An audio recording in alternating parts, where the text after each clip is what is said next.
এ আলেমুল গায়েব খোদা লাতিফুল খাবির আহাদ সামাদ বারি সামিউম বাসির।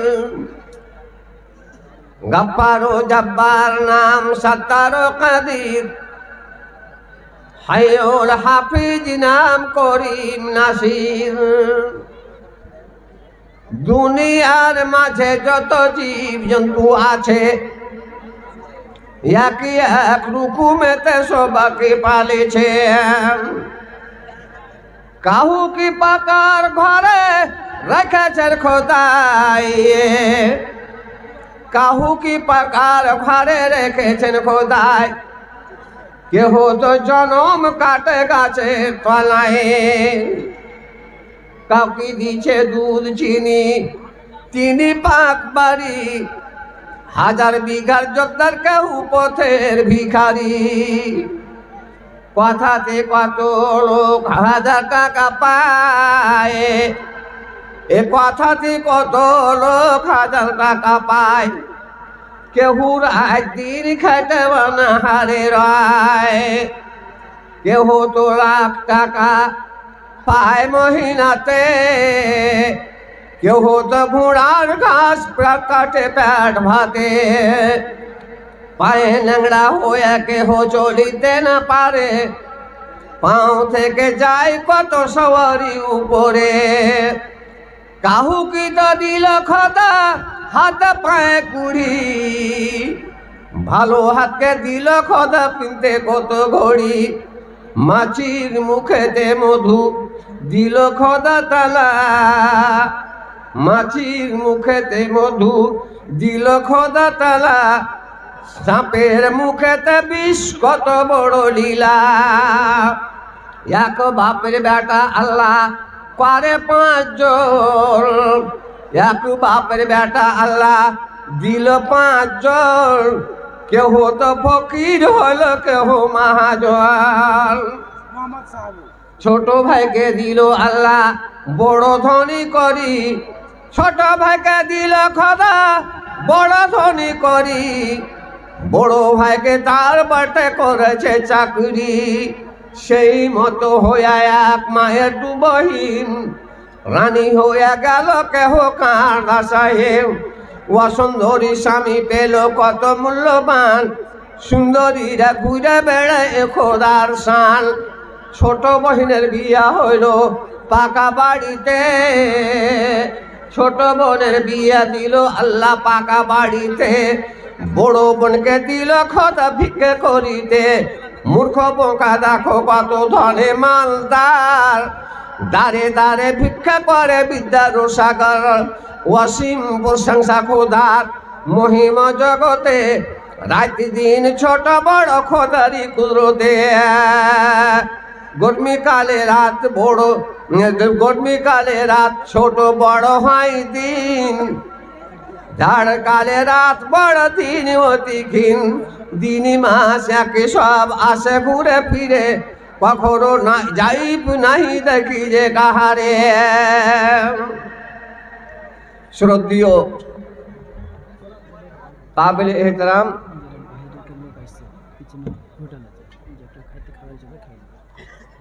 সাদার সাহেব, আমার পরিচিত এলাকার পরিচিত শ্রোতা স্বামীর ভাই বন্ধু বাবুগণ, পর্দার আড়ালের আমার মা আর বোনেরা, ওয়াগন তারিফ আল্লাহ যে আল্লাহ পাক এই সোমবার সাথে একটা মসজিদের উপলক্ষে আমি গুনাহগার আবুল কাসিমকে আর কয়েকজন আলেমকে ডেকে 2-4 কথা বলতে আর অত্র এলাকা থেকে আপনাদেরকে এক জায়গায় জোগাড় করে শুনতে সুযোগ দান করেছেন, আলহামদুলিল্লাহ। অতঃপর তার বিশ্বনবী মা আমিনালাল মোহাম্মদ রসুল্লাহ সাল্লাল্লাহু আলাইহি সাল্লামের উপর ওয়াগন দুরুদ সালাম অবতীর্ণ হোক, আল্লাহুম্মা সাল্লি ওয়া সাল্লিম ওয়া বারিক আলাইহি। এবার ওয়াজ শুরু করার পূর্বে একটা জরুরি ঘোষণা, যারা দূর দূরান্ত থেকে আমার ভাইরা বাবুরা নানারা দাদুরা যারা এসেছেন, যদি আপনাদেরকে খিদে বা ভোগ লেগে থাকে তো এই দক্ষিণ দিকে সাইডে মানে হোস্টেল করা আছে, নাকি পিছন দিকে মানে হোটেল করা আছে, আপনারা ওখানে গিয়ে খেয়ে আসতে পারেন। যারা জলসা শুনতে দূর দূরান্ত থেকে এসেছেন, ভোগ যদি লেগে থাকে, জালসার পিছনে হোটেল করা গেছে, আপনারা সেই হোটেলে যে খাইয়ে আসতে পারেন। 2 নম্বর কথা, এই যেগুলো লোক দাঁড়িয়ে আছেন ভিতরে বসেন, এখন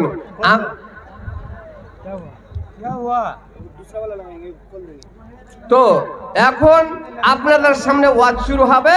মা বোনেরা, দিদিরা আমার, তোমরাও বড় লক্ষ্য করে শোনো। আমি একটা সুন্দর সকলের বুঝার জন্য ঘটনাটা বলবো। এবার আয়াত পাঠ করেছি, আল্লাহ বলছেন জালসাটা হলো কিসের? মসজিদের, আল্লাহর ঘরের।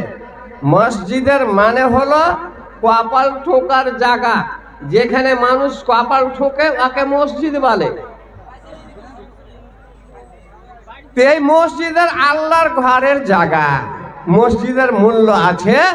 পুরুষের যতটা অধিকার মসজিদের ওপরে আছে, মেয়ে ছেলেরা অতটা অধিকার আছে।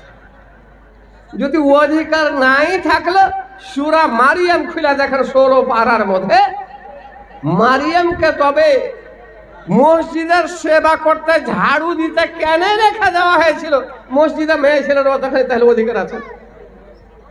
মা বোনেরা, আমাদের শেরশাবাদীর মধ্যে আর কোনো বেরাদারির মধ্যে, বিহারের মধ্যে ওই নিয়মটা নাই, কিন্তু আমাদের আনসারির মধ্যে যদি ইহা কেউ আনসারি আইয়া তো দুঃখ না করিয়া তোহরা সব আনসারি মানে আমরা ভাটিয়া গেলাম কহ যাকর কে মানে ইহা জোড়া কহ, যদি আনসারি আইয়া তো দুঃখ না করিয়া, কারণ তোহরা সবটা আমরা সবটা কহিয়া মানে ভাটিয়া মানে যারাকে আমরা জোড়া বলি আর আনসারি। এবার আনসারিদের মধ্যে আছে প্রতি শুক্রবারে মেয়ে ছেলেরা মসজিদকে, যদি পাকা মসজিদ হয় তো ধুইয়া চানা দিয়ে মুছে দিয়ে আসবে, ওরা নেকি দিব মনে করে। এই সুন্নতটা ওর মধ্যে আছে, আনসারিদের মধ্যে আছে, কারণ আমি জানি। কিন্তু আমার শেরশাবাদের মধ্যে ওই মসজিদের অতটা ইজ্জত করার নিয়ম নাই। না কোনো মেয়ে ছেলে ঝাড় দিতে যাবে, না কোনো বড় লোক মসজিদের দিকে দেখবে। আপনি কি শুনেননি কোন লোকের একটা গরু মসজিদে ঢুকে যায়, রাজা ছিটে যায়, খেড়ির মসজিদ ছিল, ঝাড়া ফিরেছে, পায়খানা করেছে, লাই যাচ্ছে, এক মোল্লা যে নামাজ পড়তে এসে বিশ্বাস কত? হাজিপুর বাড়ি, হাজিপুর বাড়ি, হাজিপুরে 500 টাকার কমে চাঁদা লওয়া যাবে না। কত কহিলা? তো 200 টাকা দুবার লোক দেখালে 400 হলো, 100 টাকা ঘুরিয়ে দাও। 200 করে দুবার খেললে 100 টাকা ঘুরিয়ে দেবো নাকি? মনটা ভারী হয়েছে। আচ্ছা যাক, যখন 300 কে দিলে আল্লাহ বিজয় বিজয় ভালোবাসে, দেন মালানা 200 টাকা ঘুরিয়ে দিন। এই বিজয় নিয়ে নেবো আপনার কাছ থেকে, আল্লাহ বিজয় বিজয়কে ভালোবাসে। দুটা পরে করবো, টাকা তো লিবই। এবার শুনুন তো, মোল্লাজি যে ডাক দিয়েছে তোমার গরুতে লেগেছে, আইসা মোল্লাজির হাত ধরেছে এমনি করে, ভাই মনে দুঃখ করিস না ভাই, আমাকে কোনোদিন মসজিদে দেখেছিস? এই শালা আবলা জানোয়ার তার লেগে মসজিদে ঢুকেছে, আমি তো জীবনে মসজিদে আসি না। আবলা জানোয়ার বলে মসজিদে ঢুকেছে, আর মানে ওই বিশ্বাসী জানোয়ার থেকেও খারাপ যে ওর গরু মসজিদ ঢুকতে শিখেছে, কিন্তু ও মসজিদ ঢুকতে শিখিনি। এইবার আল্লাহ কোরআনে বলছেন, কি বলছেন? ইন্নামা ইয়া'মুরু মাসাজিদাল্লাহি মান আমানা বিল্লাহ। মসজিদ বানাবে কারা? মসজিদ তৈরি করবে কারা? মসজিদের সিমেন্ট দিবে কারা? টাইলস দিবে কারা? ইট দিবে কারা? বালু দিবে কারা? মসজিদে থালি দিবে কারা? বোঝনা দিবে কারা? লক্ষের দেবে কারা? কানের খুলে আমার মা বোনেরা, কোন মা মসজিদে দান করবে? মান আমানা বিল্লাহি, আল্লাহ বলেন সে লোকটা আল্লাহকে বিশ্বাস করে। যারা আল্লাহকে বিশ্বাস করে তারা মসজিদে দান করবে। সব কিছুরই মালিক হলো আল্লাহ। হায়াতের মালিক, মৌতের মালিক, ইজ্জতের মালিক, ধন দৌলতের মালিক হলো আল্লাহ। আপনি এইটা কথা আপনার দিলের মধ্যে কখনো জানে এটা না আসে, না তো সেটা কুফরি হবে যে যত কিছু করছি আমি খাইটা করছি। আল্লাহ যদি আপনাকে খাটতে না দেয় তা আপনি কেমন করে খাটবেন? জীবনে যদিও আপনার থেকে ছোট বা কমজোর হয় ওকে ঘৃণা করিয়েন না, কারণ আপনার থেকে যদি ছোট হলো কমজোর হলো তো তার দ্বারা এমন একটা বিরাট কাম আল্লাহ করিয়ে দিবেন তো তুমি একটা বাহাদুর হয়েও ওই কাজটা করতে পারবে না।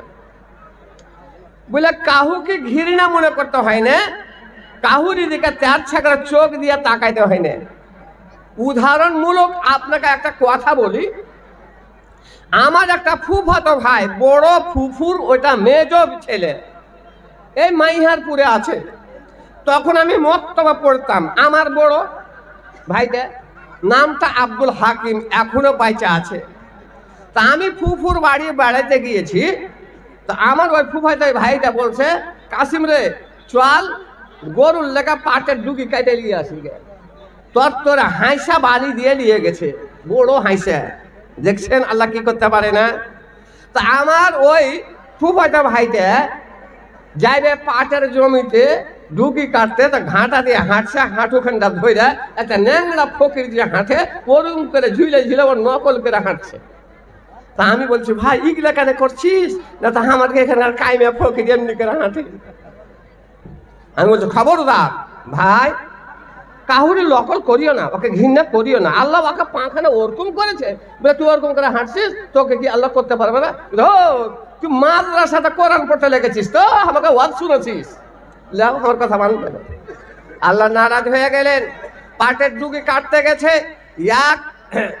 মানে একটা আটির ডুগি চাটি কাইটা এই মোটামুটি এতটি জমা করে রেখেছে। আর একটা আটি আনতে যাবে, হাঁসা খানটা ওই কাটা ডুগি কাছে এমনি করে খাড়ো করে শুয়ে দিয়ে গেছে। মানে ধারের ভরে উল্টা করে কাঁচা মাটি এমনি করে খাড়ো করে দিয়েছে। আর ওই একটা মানে আঁটি টানতে গেছে, ইয়ারই মধ্যে একটা বকরিতে এসে কাটা ডুবি করে খেতে লেগেছে। তো পায়খানা বলছে, হাকিম ওই ডুবি করে খেয়েছে। কথাটা বুঝার বলছে আপনাকে উদাহরণ দিয়ে। দৌড়িয়া চলে এলো। আল্লাহ বলছেন, হাকিম তুমি কায়েমকে আমি নোংরা করেছে, তা তুমি নকল করে চলেছ, তাকে তুমি ঘৃণা মনে করেছ, তাকে তুমি ছোট মনে করেছ। আর তোমার ছোট ভাই আবুল কাসিম তোমাকে নিষেধ করলে, তুমি তাকে একবারে বড় কথা বইলা মুখটা চুপ করে দিলা। আল্লাহ বলছেন, হাকিম রে তোকে এখন কায়েমের জোড়া করে দিব। আল্লাহ কইছে কায়েমের তোকে জোড়া করবো। দৌড়িয়ে হাঁটা সিরা আল্লাহর হুকুম দেখেন, হাইসা খাড়ো করে গেড়ে রেখেছে, এই দিকে ধিয়ান নাই। দৌড়াতে দৌড়াতে এসে এবার বাঁ পা কোচ করে হাইসার ধারের উপরে কিন্তু বসিয়ে দিল। পাখান কেটে গেল, তত্তর তত্তর করে খুন বাড়াইতে লাগলো।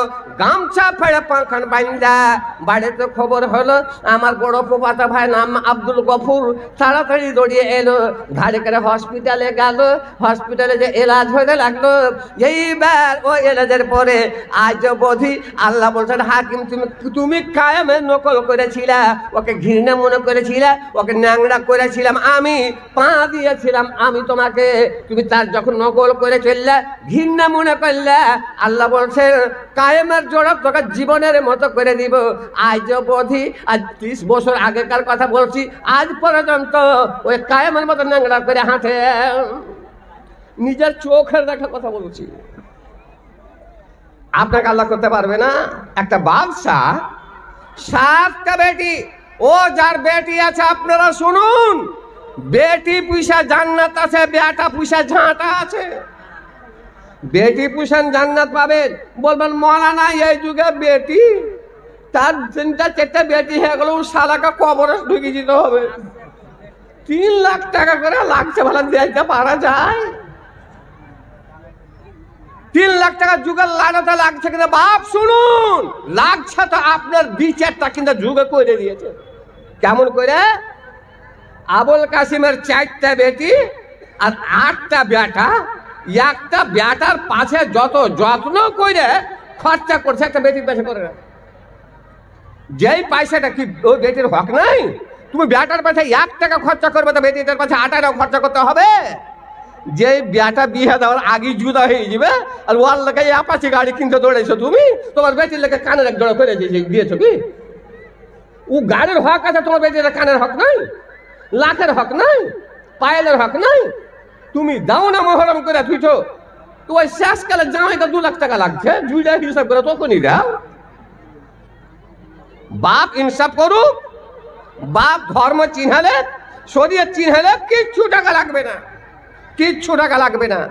এইবার যার বেটি আছে শুনেন, বেটি পিসা জান্নাত আছে, বেটা পিসা ঝাঁটা আছে। কত বেটা বিয়ে দেওয়া হয়নি, তার আগে জুদা হয়ে বসে আছে। বাপ বুড়ি হয়ে গেল, মা বুড়ি হয়ে গেল, বৈঠকে এমনি করে বাপ কাজ হয়ে শুইতে আছে। গ্রামে কোনো জিনিস বিকাইতে আইলো, হাঁক দিয়েছে। বুড়া বাপ চোখ কম দেখতে পেয়েছে, কানও কম শুনতে পেয়েছে, হাঁকটা বুঝতে পারেনি। বেটাকে বলবে, আরে বেটা কিসের হাঁক দিলে রে বেটা, বুঝতে পারলো না রে বেটা কাসিম, কিসের হাঁক দিলে? তো বাপকে নাকি ভালো করে কথাটা কহা, গাধার সমান মোটা গলা করে আওয়াজ বাহির করবে, জোরে বেগাদা জোরে। কি কহলি রে বেটা, তোর কানে কি ঢুকে আছে, কে ভদর ভদর করবে? এই তো বেটা। আর ওই বেটা যখন করেছিল, ওই বাপ একটা জিনিসের নাম 100 বার কয়েছে, বাপের মনে দুঃখ হয়নি, বাপকে ভারী লাগেনি। কবি আবুল কাসিম বলছে, গাজাল কবিতার আল্লাহ আমাকে লালায়িত করেনি। কবি বলছে কি, মাতা পিতা পরম করো জাগতের সবার, যথাসাধ্য করো সেবা মাতা ও পিতার। যেই বাদম মাতা পিতায় লক্ষ্য নাকি দায়, জাহান্নামে জাগা তার হইবে নিশ্চয়। চাচাইয়ার বড় ভাই কিংবা মামু জাত, জানিবারে তাহারে নিজের বাপের মতো। আর আছে তব যত চাচি খালা ফুফু শাশুড়ি গোল, জানিবারে তাহারে নিজের মায়ের মতন।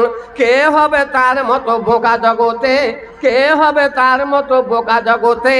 মা বাপ করে তাকে বিবির কথাতে, বিবি পাবি 10টায় আর পাইতে পারিস পরিবার। মা বাবা জগতে কিন্তু পাইবি না আর। এই ঝুঠ বিবির লেগে তুমি জুদা হাই, কোন গানে করো তাকে মাতা ও পিতায়। প্রাণ লুপ্তে করলো যারা তোমাকে পালন, তাহাদের ছাড়ো কানে বিবিটার কারণ। তোমাকে জানা খিলাইয়া যারা খাইলো না, তোমাকে না সুতা ইয়া যারা সুতিল না। তোমাকে লইয়া কোলে ধন ধন বলে, চুমা দিল গালে কত লাগাইল গলে। হাটে ঘাটে মাঠে তারা যা পাইলো তাই, নিজে নারে মুখে দিয়ে দিলেন তোমায়। এই তো বাপ, এই তো মা। হায়রে মা কত, মার মানে ময়া, মার মানে দয়া, মা মানে রহম, মা মানে দিলের হেসপেন্ড, বাপের মানে হলো হইল, বাপের মানে হলো ছাতা, বাপের মানে হলো সাহারা, বাপের মানে হলো আশরা। এবার ভাই না বাপুরা আমার, বেটি পুষলে কত উপকার আছে। আমার রহমতন নবী বলেছেন, মান আলা দারিয়া তানে হাতা তাবলুগা জায়াউমাল কিয়ামাতে আনা ওয়া হুয়া হাকাজা আও দাম্মা বিসাবিহি। আল্লাহ নবী বলেছেন, ও বেটির বাপ তোমরা শুনো, ও বেটির বাপ তোমরা শুনো। সুসম্মান হয় মাটিকার, বেশি বেটি জন্মে যার। আর মাথায় আগুন জ্বলে কার, জুয়ান বেটি বাটে যার।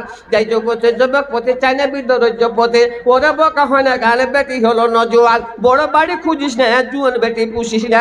জ্বললে মন তার কামান হলে যাবে কারের সাথে চলে, সেদিন তো রবে না মান, হবে ধ্বংসে বংশের মান। পোলা খেতে কেনা চায়, যদি পোলো পাওয়া না যায়, তখন জ্ঞানীরা দুনিয়ায় রুটি খেয়ে জানবা চায়।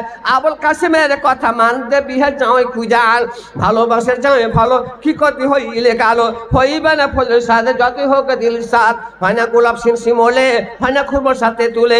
আতর মাখলে ছুঁচার গায়ে বংশর গন্ধ তার কি যায়। বেটি পুছেন জান্নাত পাবেন। এবার বেটি হলো রহমত, আর বেটি হলো মায়ার জিনিস। আপনি অন্তরে হাত দিয়ে, বুকে হাত দিয়ে এখন পর্যন্ত বলেন তো, আপনার 5টা বেটা আছে, 2টায় বেটি আছে। আপনার কোনোদিন যদি মাথা ধরেছে, আপনার কোনোদিন যদি জ্বর হয়েছে, কোনো বেটা কোনো ছেলে যত আদর করে মানুষ করলেন, বেটাকে বুলেট গাড়ি কিনে দিলেন, কাকে অ্যাপাচি কিনে দিলেন, কাকে পালসার কিনে দিলেন, কাকে সিভিজেড কিনে দিলেন, কাকে ইয়ামা গোটা 250 500 সিসির গাড়ি কিনে দিলেন, কিন্তু আপনার কোনোদিন জ্বর হলো, মাথা ধরা হলো, ওই বেটা আপনার গোড়াতে এসে জীবনে বাপ কি হয়েছে মাথা খান টিপে দিবে না, আপনার গতর খান লেড়া দিবে না। কিন্তু ওই বেটিটা, যে বেটিকে আপনি মহরুম করে দিয়েছেন, ওই বেটার ওয়ার্ডে 4 ভাগ করে 1 ভাগ খরচা করেননি। বাপ তোমার মাথা ধরেছে, কোনোদিন যদি তোমাকে জ্বর হয়ে গেছে, ওই বেটির দিলটা কত ছটফট করেছে, বাপরে তোর মাথাখানে এসে বাপুজি তোমার মাথা লাগছে নাকি, মাথা দরদ করছে নাকি, তেল বুলাতে শুরু করে দিল, তোমার গতরখান টিপতে শুরু করে দিল। এবার চিন্তা করে দেখেন কোনটা ভালো হলো। শুধু তাই নয়, আমার নবী বলেছেন যদি কোনো লোকের যদি বেশি বেটি থাকে বেশি মর্যাদা হবে, বেশি নয় কাউরি যদি দুটাই থাকে, দুটাও নয় কাউরি যদি একটাই বেটি থাকে, আর ওই বেটিটাকে ভালো করে শিক্ষা দীক্ষা দিয়া ইসলামী শিক্ষা পরিবেশে তৈরি করে ইসলামী পোশাক পরিয়া ভালো ঘর ভালো জামাই যদি দিয়ে দিতে পারে, আমার নবী বলেছেন ওই ব্যক্তির বাবা আর আমি মুহাম্মদ সাল্লাল্লাহু আলাইহি সাল্লাম এমনি করে 2 আঙ্গুলকে সাটিয়ে রেখে বলেছেন জান্নাতে একবারে পড়োশি হয়ে থাকবো ওই ব্যক্তির বাপ, আর নবী দুনিয়াতে একবারে জান্নাতে পড়োশি হয়ে থাকবে। একবার বলো আলহামদুলিল্লাহ। আরে বেটির বাপ কত ভালো, বেটির বাপ কত ময়ার, বেটির বাপের কত মর্যাদা। শুধু তাই নয়, আপনি এক করে বুঝেন, আপনি বেটির বিয়ে দিয়েছেন, বেটির বাড়ি যদি কোনো বাপ বেড়াতে যায়, মা বেড়াতে গেল, জামাইটা জান ছুটে যাবে, বেটির জান ছুটে যাবে, আমার বাপ এসেছে, মা এসেছে, কত রং বিরঙ্গের খানা খাবে। আর ওরে হাড়ুয়াল মাথার বাপ, তুমি 5টা বেটা করেছো, বেটা তোমার মুখে লাত দিয়া দূরে হয়ে যায়, তোমার ঘরের সামনে রুহির মুড়া দিয়ে ভাত খাবে, তোমার লাগে একবার ময়া করবে না, তোমার লাগে ময়া নাই। একটা বাদশার 7টা বেটি, খুব মজার ঘটনাটা শুনুন। হ্যাঁ ওটা বুঝে নিয়েছি, আমি ওইদিকে যাচ্ছি বলে ঘটনাটা ধরেছি, বাঁকা গরমের জিনিস। এইবার একটা বাদশার 7টা বেটি, তারিখে ঘটনা বলছি, আর যারা বড় মোবাইল চালায় ওই মোবাইলে এই ঘটনাটাও বলে। তো 7টা বেটি 7টাকে 7খানটা গলাতে মালা দিয়েছে বড় আরমান করে, আর কাপড় চুপড় দিয়ে সবকে এক এক করে ডাকছে, এমনি করে চেয়ারে বসে আছে। 7 বেটি আছে, নাহেদা, জাহেদা, আবেদা, সালেহা, নাজেরা, এরকম নাম ধরে ডাকছে। ওই মালা খান দেয় আর কাপড় জোড়া দেয়, বলে বেটি একটা কথা বল তোকে মা। কি আব্বা? না তোমার ঘে রুজি দাতাকে, তোমার ঘে পালন হার কে, তোমার ঘে দেখ রেখের মালিক কে? সবাই বলে বাপু তুমি আমার ঘে মালিক, তুমি আমার ঘে পালন হার। বাপ খুশি, ঘুরে চলে যা বেটি যা।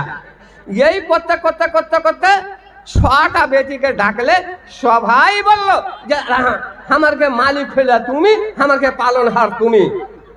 তারা ছিল দুনিয়াদারির পড়ার বেটি ছেলে, কিন্তু একটা ইসলামী শিক্ষার বেটি ছেলে, ও দিন শিখেছিল, ও এসে ওকে এখন হার দিয়েছে আর এক জোড়া কাপড় দিয়েছে সালোয়ার সেট। বলে মা, বলতে মা সালেহা তোমার পালন হারকে তোমার দাতা হলো কে? এইবার সালেহা বলছে আব্বা জান আমার দাতা, আমার পালনহার, আমার খালেক, আমাকে তৈরি করলে ওয়ালা, ইজ্জতের মালিক, আমার হায়াতের মালিক, আমার সব কিছুর মালিক তুমি নাও আল্লাহ। কোথায় তুমি নাও আল্লাহ? কোথায় আল্লাহ? কোথায় এত গেলাতে হয়েছে আমি দিই না? কোথায় না, তুমি একটা চাকর, সব দেওয়ার মালিক হলো আল্লাহ। তোমার 700 বিঘা জমি আছে, তোমাকে খাইতে দিবে না। আজ থেকে 30 বছর আগেকার কথা বলছি, আমার গ্রাম দিয়ে রাধামন পাড় ঘোড়াতে চড়ে যেত, খুব মোটা লোক, আর তার পিছনে পিছনে আবার চাকর আসতো, তাহলে ঘোড়া থেকে ওকে নামাইতে হবে, তো এমন ভারী যেও নামতে পারতো ধাম যা পড়ে যেত। তো আমার গ্রামের চকখানে বসে তো মৌলানা আবদুল্লাহ সাহেব মারা গেছেন, উনি আমার দাদু ছিলেন। আর মৌলানা আবদুল্লাহর এক বেটা মৌলানা জিয়াউল সোনাপুরে মাদ্রাসা করছে ওয়ারি বাপ।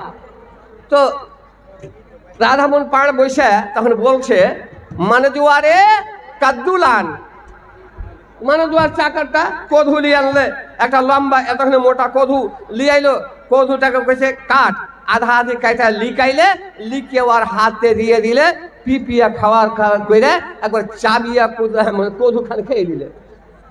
তা আমি বলছি দাদু এই লোকটা কদু কানে খাইলে নাজির খাদালা চন্দনপুর খাওয়া দাওয়া কেন 1000 দিবে জি? চন্দনপুর হলে কি হবে কতখানি দূর মুবারক খাদের কেন ওইটা মামু মুবারক হাজির ভাতিজা। হ্যাঁ হ্যাঁ মামু এতখানি খারাপ তোর নাতি যে কে আমার মামু নাজির এখানে হয়ে যা হাজির। না আমি কি চিনি না নাকি চিনতে পারছি। তো এইবার বলছে কদু কানে খাইলে তখন ওই রাধামন পাঁড় আমি তখন ছোট বলছে ই বচুয়া কি কাহে মৌলভী সাহেব মানে আমার কথা কইছে যে কি কইছে না তা তুই এক কদু খালি কেনে আধখানি। তখন রাধামন পাঁড় আমি নিজের চোখে দেখা কথা বলছি ঝরঝর করে বেচারা কাঁদতে লাগলো। তার মালারা আব্দুল্লাহ সাহেব বলছে কি ভেলে কানে লাগলো কি ভেলে। তখন রাধামন পাঁড় কইছে যে কি হয়ে তাহলে হইলে তুই কাঁদছিস কেন। তো রাধামন পাঁড় কইছে আমার 700 বিঘা